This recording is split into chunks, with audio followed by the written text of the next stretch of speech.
안녕하세요. 코리나시아TV의 제이코입니다. 2020년 7월 11일 태국 현지에서 전해드리는 소식들입니다. 태국 내 상당수 관광지 입장료가 내국인과 외국인 간에 큰 차이를 두고 있어 논란이 되고 있습니다. 태국 체류 기간을 연장하는 외국인들은 7월 13일부터 이민국에 방문하여 연장 신청을 해야 할 것으로 보입니다. 태국의 민주화 운동가들이 현재 태국에 발령 중인 긴급조치 비상사태를 철회하도록 법원에 탄원서를 제출하였습니다. 오늘도 본 영상을 끝까지 시청해주시면 감사드리겠습니다.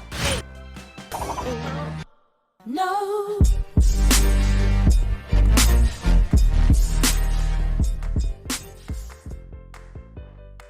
첫 소식입니다. 태국 거주 외국인들이 현지인보다 최소 2배에서 많게는 10배까지 이르는 비싼 관광지 입장료들을 고발하는 페이스북을 운영 중이어서 눈길을 끌고 있습니다. 태국에 여행 오는 외국인들이 황당하다고 느끼는 점 중 하나가 있는데요. 이는 적지 않은 관광지들이 태국인과 외국인 간의 요금을 별도로 책정하고 그 차이 또한 크다는 것입니다. 태국어를 모르는 외국인들이 이해를 하지 못하도록 상대적으로 저렴한 태국인 대상 요금은 태국어로 기재를 하는 것입니다. 반면에 비싸게 책정된 외국인 요금은 영어로 표기를 하는 경우가 대부분입니다. 이를 보다 못한 태국 내 외국인들이 모여 이중요금제 폐지를 촉구하고 나섰습니다. 한 외국인 블로거가 태국에 거주하면서 관광지들의 사기 행각 이중요금 행태를 SNS에 꾸준히 올려왔었는데요. 지난달 17일에는 페이스북에 투 프라이스 타일랜드라는 페이지를 개설해 활동에 나선 것입니다. 이러한 관행이 태국 관광산업은 물론 태국의 국가 이미지 또한 훼손하고 있으니 궁극적으로 외국인 이중요금제가 폐지되기를 바란다고 주장합니다. 해당 페이스북 사용자들은 자신이 경험한 외국인 이중요금 적용 사례를 사진과 함께 페이스북에 게시하였습니다. 이들이 페이스북에 게시한 사례들을 보면 남북 끄라비의 유명 관광지 에메랄드 풀의 경우 태국인 요금은 20바트인데요. 이에 반해 영어로 기재된 요금은 200바트, 무려 10배나 비싸게 책정된 것입니다. 아동요금 역시 마찬가지로 10배나 금액 차이가 났습니다. 이러한 요금 편차로 인해 외국인들 사이에서는 태국 워크퍼밋 또는 태국 운전면허증 등을 외출할 때 가지고 나갈 것을 추천하기도 합니다. 이를 지참해서 가면 태국인들과 동일한 요금이 적용된다는 것입니다. 그러나 일부 국립공원들은 이마저도 폐지되었다고 합니다. 태국의 대표적인 국립공원으로 카오야이 국립공원이 있습니다. 해당 국립공원 매표소에서는 태국 운전면허증, 태국 워크퍼밋을 제시해도 태국인과 동일한 가격으로 적용이 불가하다고 공지되어 있습니다. 이를 접한 페이스북 유저들은 인종차별과 다를 바 없다며 불만의 목소리를 내고 있습니다. 물론 모든 관광지가 다 외국인에게 비싼 요금을 받는 것은 아닙니다. 태국인과 외국인 동일 입장료를 적용하는 곳도 있지만 소수라는 것입니다. 외국인 대상 이중요금제는 태국 관광업계에 만연된 오랜 관행이라고 합니다. 이런 관행들이 태국인들은 세금을 납부하기 때문에 국립공원을 유지하는 데 일조하고 있다는 주장으로 정당화되곤 합니다. 그러나 해당 매체는 태국에서 일하며 거주하는 외국인들은 세금을 내고 있으며 심지어는 태국인들보다 더 많은 세금을 내고 있다고 강조합니다.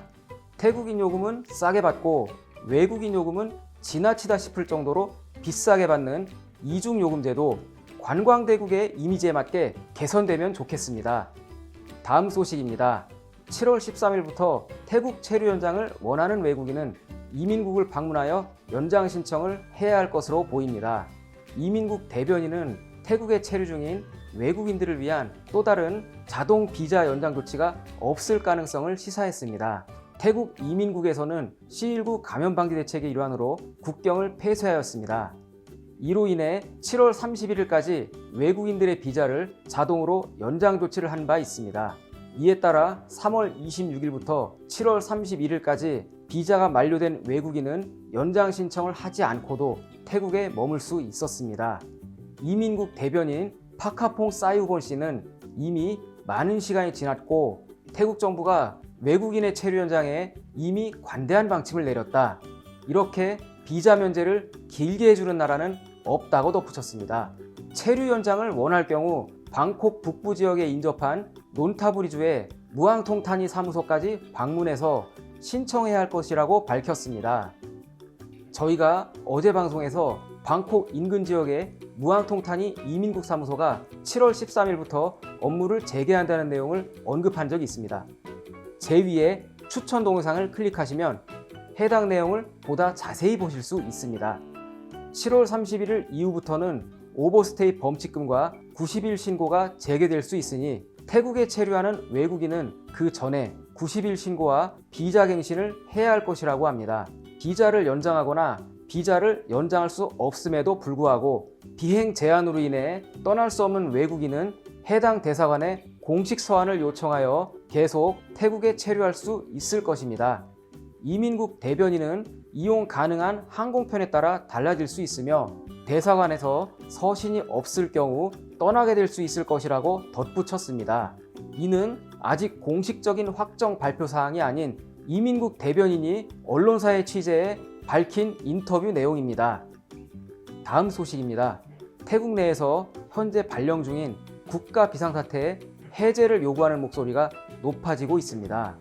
태국 민주주의 운동가 단체 피플고 네트워크에서 비상조치 긴급법령의 철회를 요구하는 탄원서를 법원에 제출했습니다.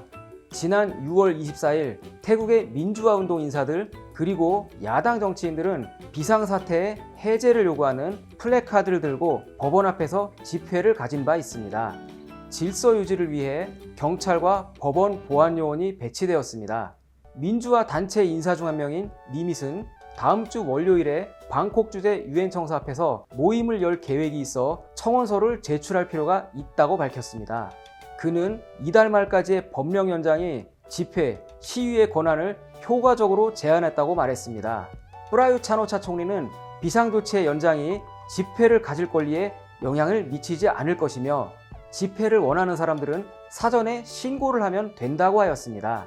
이에 따라 해당 단체들은 경찰에 집회 계획을 신고하였으나 비상법령에 위배될 수 있어 진행이 불가하다는 통보를 받았다고 합니다. 그는 태국이 불과 며칠 전 C19 1차 유행 종식을 선언했을 정도로 상황이 나아진 만큼 긴급법령은 전염병 관련 법규와 같은 일반적인 법률로 대체해야 함을 강조하였습니다.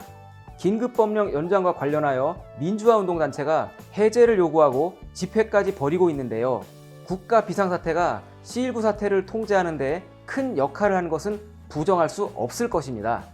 하지만 국민들의 목소리에도 귀를 기울이고 비상사태 해제에 적극적으로 검토를 하면 좋을 듯합니다. 오늘의 요약입니다. 태국 내 많은 관광지, 명승지들의 이중요금 제도는 저희도 태국에 살면서 불합리하다고 느꼈을 때가 많았습니다. 태국인들에게 더 저렴한 요금을 적용하는 것이 내국인 우대 정책이라고 해도 2배 이상 차이가 날 정도로 외국인에게 비싼 요금을 적용하는 것은 납득하기 어렵습니다. 심지어는 태국에서 일을 하고 거주하고 있는 외국인들에게도 관광객들과 동일한 요금을 적용하는 사례가 많았습니다. 태국에서 워크퍼밋이 있는 외국인들은 엄연히 태국에서 일을 하고 세금을 내는 사람들입니다. 투프라이스 타일랜드 개설자의 주장대로 이들은 태국인들보다 세금을 더 많이 내고 있을 것입니다. 하지만 그럼에도 불구하고 태국 워크퍼밋 소지자에게도 내국인과 동일 요금을 적용하지 않고 2배 비싼 외국인 요금을 그대로 적용하는 것은 재고가 필요해 보입니다. 태국 내 관광지들의 내국인과 외국인의 이중요금 제도는 즐거운 여행을 기대하고 태국에 온 여행객들을 실망하게 합니다. 이는 반드시 개선되어야 할 관행입니다.